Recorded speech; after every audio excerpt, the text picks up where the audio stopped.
शुभोदय दोस्तों, आप सभी लोग जानते हैं कि 25 अक्टूबर 2024 यानी शुक्रवार के दिन कार्तिक महीने में नवमी तिथि पड़ रही है दोस्तों। और यह वह शुक्रवार है जो कार्तिक महीने में पड़ने वाला सबसे बड़ा शुक्रवार नवमी तिथि है, क्योंकि यह कार्तिक महीने में पड़ रहा है। और आप सभी लोग जानते हैं इस कार्तिक महीने का अपना एक अलग महत्व होता है। के लिए कोई भी उपाय करते हैं तो वह आपसे प्रसन्न हो जाते हैं। तो दोस्तों, इस शुक्रवार नवमी के दिन आपको यह उपाय अवश्य ही करना चाहिए। और दोस्तों, आप सभी लोग जानते हो कार्तिक महीने शुक्रवार का अगर सबसे बड़ा कोई उपाय है तो वह एक लाल फूल और एक सफेद फूल वाला उपाय है।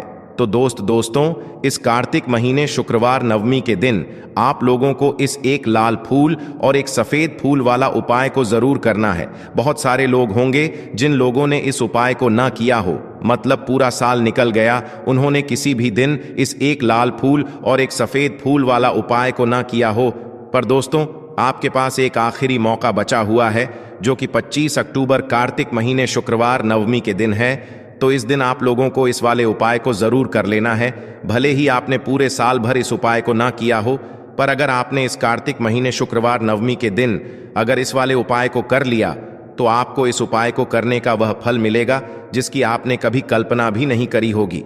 इसीलिए आप लोग इस वाले उपाय को एक बार जरूर कर लेना, ताकि आप लोगों के हाथ से यह मौका ना जा सके और आपको इस उपाय को करने का फल मिल सके। दोस्तों, यह उपाय पंडित जी ने अपनी अभी की ही शिव महापुराण की कथा में बताया है, जिस उपाय को आज हम आपको बहुत अच्छे से समझाने वाले हैं। इस वीडियो को देखने के बाद इस उपाय को समझने के लिए आपको कोई और वीडियो को देखने की जरूरत नहीं पड़ेगी। तो चलिए दोस्तों, उपाय को शुरू करते हैं। देखिए, यह इस कार्तिक महीने के शुक्रवार नवमी के दिन यह इतना खास होता है, इतना महत्वपूर्ण होता है। देखा गया है कभी कभी बड़े बड़े पूजा पाठ अनुष्ठान से जो मनोकामना पूर्ण नहीं होते, वह कार्तिक महीने के दिन एक छोटे से उपाय करने से ही आपकी मनोकामना पूर्ण हो जाती है। और बहुत सारे लोगों ने इस उपाय को किया भी है और उनको इस उपाय को करने का फल भी जरूर मिला है। अगर आप लोग भी इस उपाय को करना चाहते हैं तो आप इस उपाय को पहले अच्छे से समझ लेना, सुन लेना, उसके बाद करना। आपको इस उपाय का फल जरूर मिलेगा। और इस उपाय को कर लेने से आपके घर में चाहे किसी भी प्रकार की दुख और समस्या क्यों ना चल रही हो, आपको उसका कारण भी नहीं पता है कि भाई यह समस्या किस कारण से चल रही है, उसका कुछ भी कारण हो सकता है, जैसे पितृदोष हो सकता है या किसी भी तरह का मंगल दोष भी हो सकता है। तो इस दिन आप लोगों को एक लाल फूल और एक सफेद फूल वाला उपाय कर लेना है। यह एक ऐसा उपाय है जिस उपाय को अगर किसी विशेष दिन पर किया जाए तो भाई उस विशेष दिन का जो है वह तो हमें मिलता ही मिलता है। पर हमने उस दिन पर इस एक लाल फूल और एक सफेद फूल वाला उपाय को किया है तो हमें उससे भी बड़ा फल मिलता है, और फल बहुत जल्दी मिलता है, क्योंकि आप इस उपाय को बहुत ही बड़े और विशेष दिन पर कर रहे हो। तो चलिए अब उपाय के बारे में बात करते हैं, लेकिन उससे पहले आप लोगों को यह जानना आवश्यक है कि आखिर यह उपाय किस समय करना है, किसको करना है और कैसे करना है। तो चलिए हम आगे आपको वीडियो में एक एक करके बता देते हैं। लेकिन उससे पहले अगर आप लोग हमारे चैनल पर नए हैं तो हमारे चैनल को सब्सक्राइब कर लेना और इस वीडियो को लाइक करके कमेंट बॉक्स में ओम नमः शिवाय जरूर टाइप कर देना। तो दोस्तों, इस एक लाल फूल और एक सफेद फूल वाला उपाय को हमें इस कार्तिक महीने के शुक्रवार नवमी के दिन कैसे करना है, किसको करना है, किस समय करना है और कहां पर करना है, ये सारे सवालों के जवाब आपको इस वीडियो में मिल जाएंगे। और जो ये वीडियो देखेगा भाई, उसको एक लाल फूल और एक सफेद फूल वाला उपाय जरूर करना चाहिए, क्योंकि इस दिन काला तिल का भी बहुत ही बड़ा और विशेष महत्व होता है।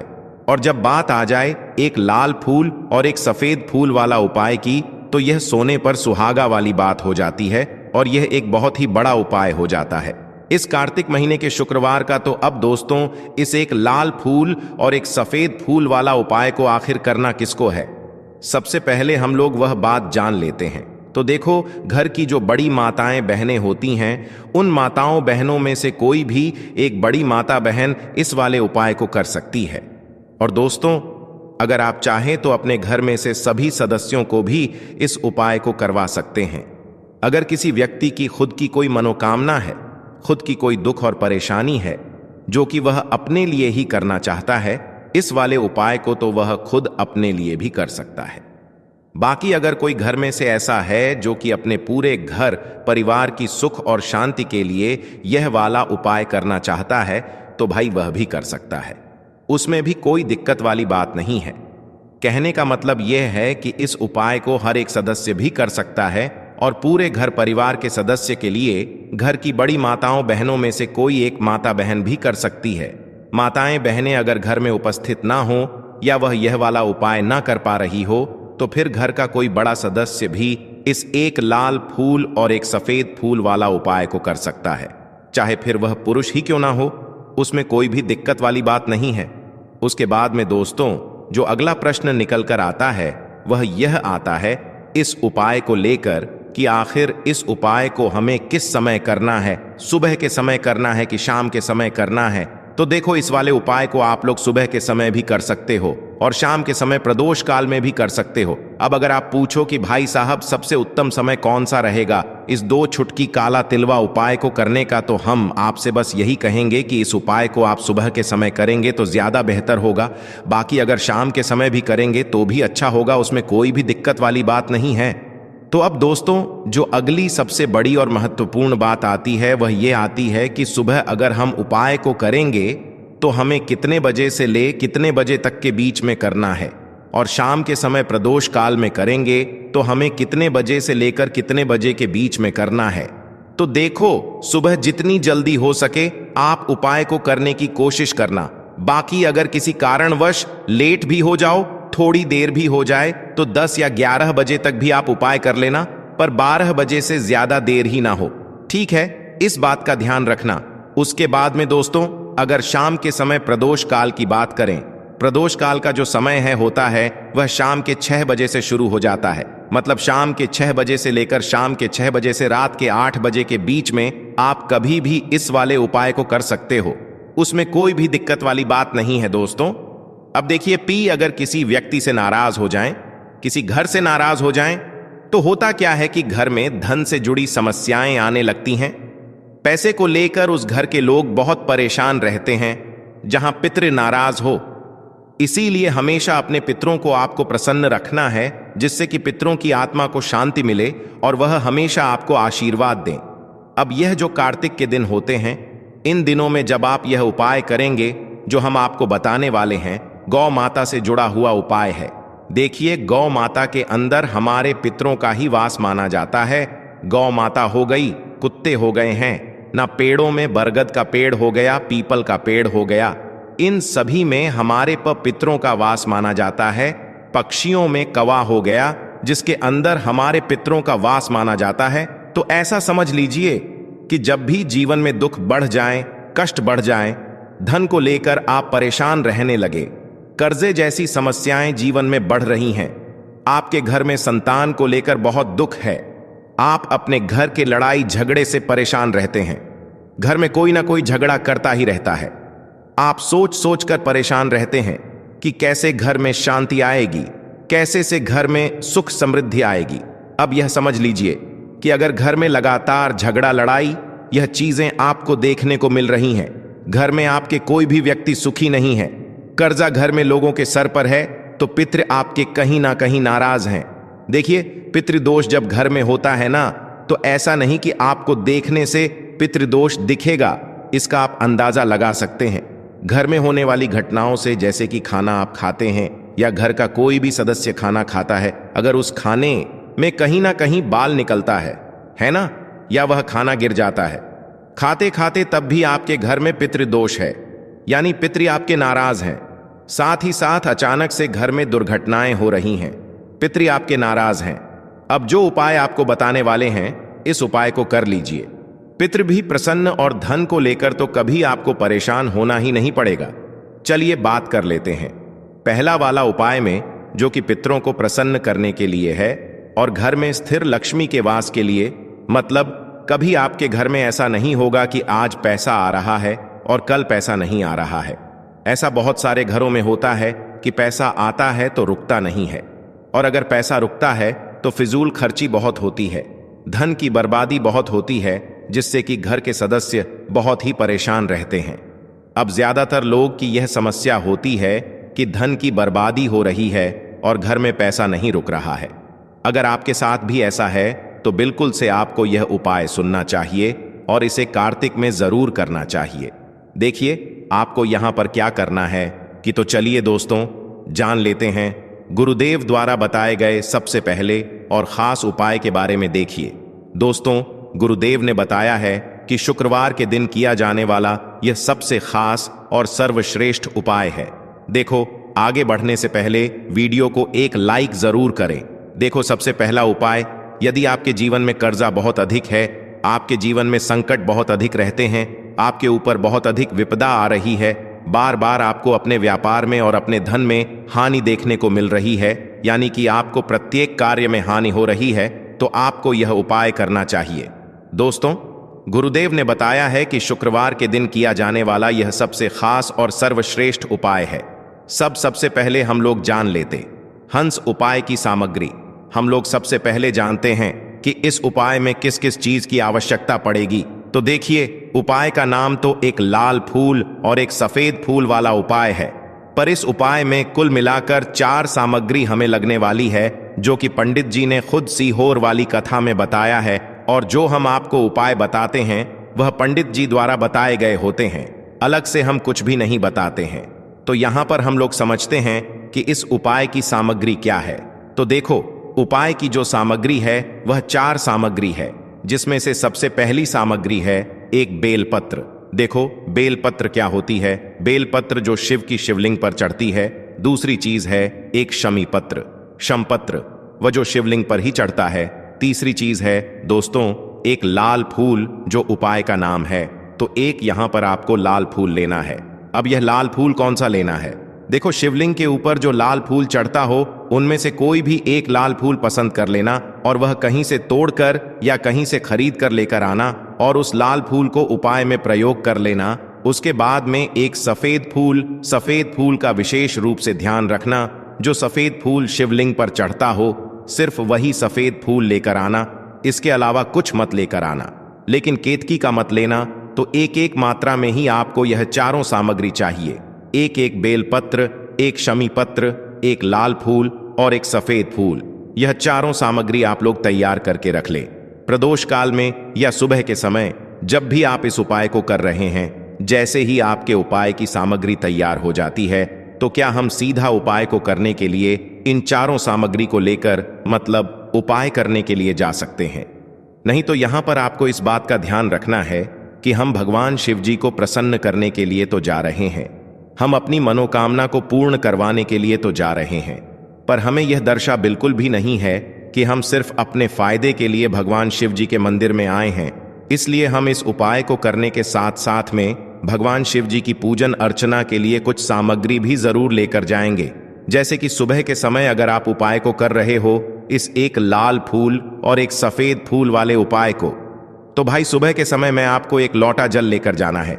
जो लोग प्रतिदिन शिव जी के मंदिर जाते हैं, पूजन अर्चना करते हैं, जल चढ़ते हैं, फूल बेलपत्र सब कुछ चढ़ाते हैं, भाई वह अपनी पूजन अर्चना वैसी की वैसी ही करना। बाकी जो सिर्फ उपाय को करने के लिए जा रहा है, जो कुछ भी लेकर नहीं जा रहा है, उसे कम से कम एक लोटा जल अपने घर से जरूर भर कर लेकर जाना। अगर आप उपाय को कर रहे हो, है ना? क्योंकि इस वाले उपाय को आप भगवान शिव जी की पूजन अर्चना करने के बाद ही करना। वहीं अगर बात करें शाम के समय की, अगर कोई व्यक्ति शाम के समय प्रदोष काल में इस वाले उपाय को कर रहा है, तो भाई आपको मात्र एक घी का दीपक तैयार करना है। यह बात हम हमेशा बोलते हैं। शाम के समय प्रदोष काल में कोई कर रहे हो ना, तो दीपक का विशेष महत्व होता है।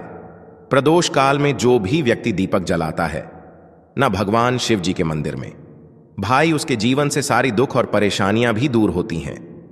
तो भाई इस दिन दीपक का विशेष रूप से ध्यान रखना आप लोग। अगर आप इस उपाय को शाम के समय प्रदोष काल में कर रहे हो, है ना, यह जो दीपक आप लोग लोगे यह आटे का लोगे। जो आटा आप गूंद दोगे उसके अंदर कुछ भी मत डालना, मात्र साधा आटा लगाकर उसे तैयार कर लेना और एक मीडियम साइज का दीपक तैयार कर लेना। वो दीपक ना ज्यादा छोटा हो ना ज्यादा बड़ा हो, है ना। उसके बाद में दीपक आपका तैयार हो जाए तो इसके अंदर जो बत्ती रखोगे वो गोल बत्ती रखोगे। देखो, गोल बत्ती भी दो तरह की होगी, एक बाजार की और एक घर वाली। तो कोशिश करना अपने घर में जो रोई रखी हुई है, उस रोई से आप लोग एक गोल बत्ती अपने ही हाथों से बनाओ। उपाय का फल अच्छा मिलता है। भगवान शिव जी जल्दी प्रसन्न होते हैं। जब हम किसी भी उपाय को अपने हाथों से परिश्रम करके तैयार करते हैं, तो आपको उस दीपक के अंदर एक गोल बत्ती रख देनी है। इसके अंदर जो चीज आप लोग डालोगे वो डालोगे शुद्ध देसी गाय का घी। इस बात का विशेष रूप से ध्यान रखना, क्योंकि भगवान शिव जी का सबसे प्रिय दिन और प्रिय समय पर हम लोग इस वाले उपाय को कर रहे हैं। तो थोड़ा सा शुद्ध देसी गाय का घी इतना डालना कि वो दीपक कुछ समय तक चल सके। ना बाजार वाला मिलावटी घी डालना, ना भैंस का घी डालना।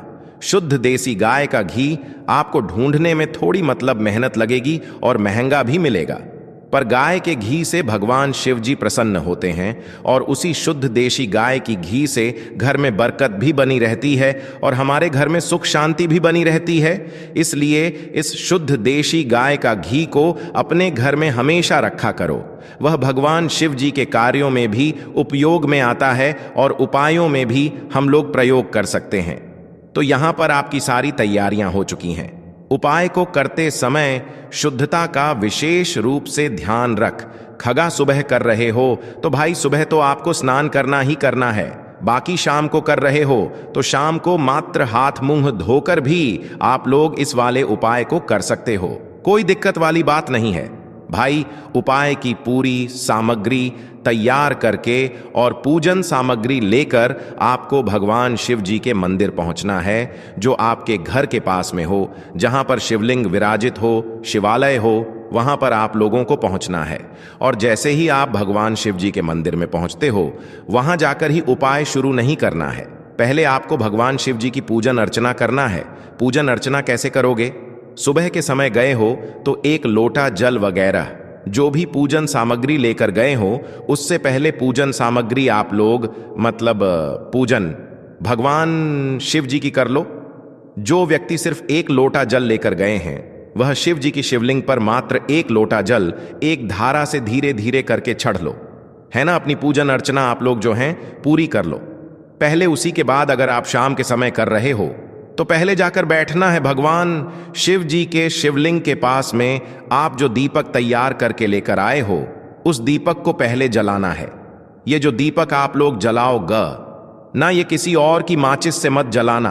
अपनी ही माचिस अपने ही घर से लेकर आना और इस दीपक को अपने ही माचिस से जलाना। अगर आपने मंदिर की माचिस या किसी और की माचिस ले ली, इस उपाय को करने में इस उपाय का फल उस व्यक्ति को भी तो बहुत मिल जाएगा। इस बात का ध्यान रखना। अपने घर से अपनी ही माचिस लेकर जाना और इस दीपक को जलाना। दीपक को जलाने के बाद भगवान शिव जी की शिवलिंग के पास में रख देना। शिवलिंग के इतना पास में मत रखना कि भगवान शिव जी को आंच लगे। थोड़ी सी दूरी बनाकर ही जो है इस दीपक को शिवलिंग के पास में आप लोग रख दीजिएगा। अब जैसे ही आपकी पूजन अर्चना हो जाती है, भगवान शिव जी के शिवलिंग के सामने या आसपास कहीं पर भी बैठ जाइए उपाय को करने के लिए। और उपाय को करने से पहले आप लोग अपनी वह चारों पूजन सामग्री निकाल लीजिए। उपाय की जो सामग्री है वह निकाल लीजिए और भगवान शिव जी के शिवलिंग के ऊपर एक माता अशोक सुंदरी जी का स्थान देख लीजिए। माता अशोक सुंदर जी का जो स्थान होता है वह जलाधारी के ऊपर होता है। जलाधारी के बिल्कुल बीचों बीच में होता है। आप लोगों ने देखा भी होगा, शिवलिंग की जलाधारी होती है। जलाधारी के बिल्कुल बीचों बीच का जो स्थान होगा वह माता अशोक सुंदर जी का स्थान होगा, क्योंकि यहीं पर हमें यह जो है उपाय को करना है। सबसे पहली चीज, अब हम उपाय को करना शुरू करते हैं। आप सबसे पहले अपनी एक बेलपत्र उठा लो। एक बेलपत्र को आपको माता अशोक सुंदरी जी वाले स्थान पर सबसे पहले समर्पित करना है। बेलपत्र की डंडी का मुख होगा जलाधारी की तरफ, जहां से जल बहता है और नीचे गिरता है, और बीच वाली बड्डी पत्ती का मुख शिवलिंग की तरफ होगा। इस तरीके से आपको इस बेलपत्र को माता अशोक सुंदरी जी वाले स्थान पर समर्पण कर देना है। उसके बाद में अपनी एक शमी पत्र उठा लो जो आप उपाय के लिए लेकर आए हुए हो। शमी पत्र को उठाकर शमी पत्र की भी जो डंडी का भाग होगा वह जलाधारी की तरफ करके, जहां से जल बहता है नीचे गिरता है उस तरफ करके, और पत्ती वाला भाग शिवलिंग की तरफ करके इस शमी पत्र को भी उस बेल पत्र के ऊपर आपको समर्पित कर देना है। समर्पित करने के बाद अब आप ले लो अपना एक लाल फूल जो आप उपाय को करने के लिए लेकर आए हुए हो। इस लाल फूल का जो खिला हुआ भाग होगा, चाहे वो गुलाब का फूल हो, चाहे कोई सा फूल जो शिवलिंग पर चढ़ता हो, भाई उस फूल का जो खिला हुआ भाग होगा वो शिवलिंग की तरफ होगा। बाकी जो पीछे का भाग होगा फूल का वो जलाधारी की तरफ, जहां से जल बहता है नीचे गिरता है उस तरफ होगा। और आखिरी में आपका जो एक सफेद फूल बचा हुआ है, इस सफेद फूल को भी आपको लेना है और सफेद फूल का जो खिला हुआ भाग होगा वो शिवलिंग की तरफ होगा, जहां पर शिवलिंग रखा हुआ है उस तरफ होगा। और डंडी का भाग जलाधारी के पीछे की तरफ हो जाएगा, मतलब जो जहां से जल बहता है और नीचे गिरता है। जब आप लोग एक बेल पत्र, एक शमी पत्र और एक लाल फूल, एक सफेद फूल चढ़ा रहे हो, तो उस समय आप लोगों को कांता भगवान या कांता चक्र का नाम लेते हुए ही जो है इस उपाय को करना है। और भगवान शिव जी और नारायण जी का स्मरण करते हुए ही इस उपाय को आपको करना है। तो जब भी आप एक बेल पत्र, एक शमी पत्र, एक लाल फूल और एक कमी हो रही है, जो भी दुख और समस्या परेशानी चल रही हो, आपको अपनी वह दुख और परेशानी जो है भगवान शिव जी से उपाय को पूरा करने के बाद वहीं पर पास में बैठकर बोल देना है। हाथ जोड़ के आंखें बंद करके अपनी परेशानी और श्री शिवाय नमस्तु भयम का जाप करना है। दोस्तों, ऊपर काली मिर्ची रखना और इसी सीधे हाथ पर आपको काले तिल रखना है।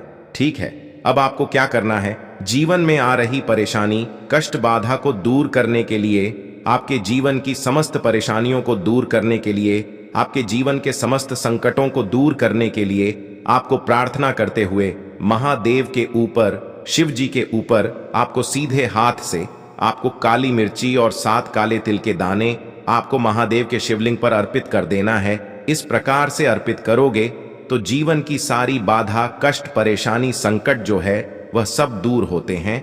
यह अर्पित कर दिया। उसके बाद जो तांबे के पात्र के अंदर जल है, वह जल भगवान शिव के शिवलिंग पर श्री शिवाय नमस्तुभ्यं के कष्ट, बाधा, जो भी कष्ट आ रहा हो, कोई काम आपका अटक रहा हो, कोई काम आपका रुका हुआ हो, तो वह काम परिपूर्ण हो जाए, ऐसी कामना करते हुए आपको यह जल अर्पित करना है। ये हो गया दूसरा उपाय। अब हम बात करते हैं तीसरे विशेष उपाय की। बहुत ही प्यारा सा, यह भी मनोकामना पूर्ति का विशेष उपाय है, माता सुंदरी वाला विशेष उपाय है। इस उपाय के लिए आपको क्या लेना है, गुड़ वाला जल, एक गुड़ का टुकड़ा लेना, उसके अंदर जल भर देना। ठीक है, यह गुड़ वाला जल हो जाएगा। थोड़ा सा ही लेना है, 2-4 बूंद ही लेना, ज्यादा नहीं लेना है। ठीक है, गुड़ वाला जल साथ में लेना है, घी और साथ में लेना है, एक बेल पत्र और उसके साथ में लेना है, तांबे के पात्र के अंदर जल। यह चारों सामग्री आपको ले जाना है भगवान शिव के मंदिर में। सुबह से लेकर के रात्रि तक जब आपकी इच्छा हो तब आपकी उपाय कर सकते हैं। देखो, कैसी भी मनोकामना हो, माता अशोक सुंदरी की कृपा से वह मनोकामना आपकी परिपूर्ण हो जाएगी। जो बेल पत्र लेकर आए हो, बेल पत्र में 3 पत्ती होती है, तो ऊपर वाली जो पत्ती है उसमें आपको घी लगाना है। अब ऊपर वाली पत्ती में घी कैसे लगाओगे, आपके सीधे हाथ की सीधी उंगली के पास वाली जो उंगली है, जिसे हम कहते हैं तर्जनी, उंगली तर्जनी, उंगली में घी लेना और ऊपर वाली पट्टी में आपको घी लगा लेना है। आ गई इतनी बात समझ में? ठीक है। अब जो गुड़ वाला जल लेकर आए हो, गुड़ वाला जल भी ले सकते हो या लाल चंदन भी ले सकते हो, जो आपके पास अवेलेबल हो वह आप ले सकते हो, लेकिन लाल चंदन लेते हो तो सर्वोत्तम होता है। लाल चंदन लेना आप आपकी चिट्ठी के पास वाली उंगली, जिसे तर्जनी उंगली कहते हैं, तर्जनी उंगली से ही आपको नीचे की दोनों पट्टियां पर, चिकनी वाली साइड पर ही आपको लाल चंदन आपको लगा लेना है या गुड़ वाला जल आपको लगा लेना है। अब यह जो बेलपत्र है इसे उठाना और माता अशोक सुंदरी वाला जो स्थान है वहां पर इसे अर्पित करना, आपकी जो भी मनोकामना है वह बोल करके।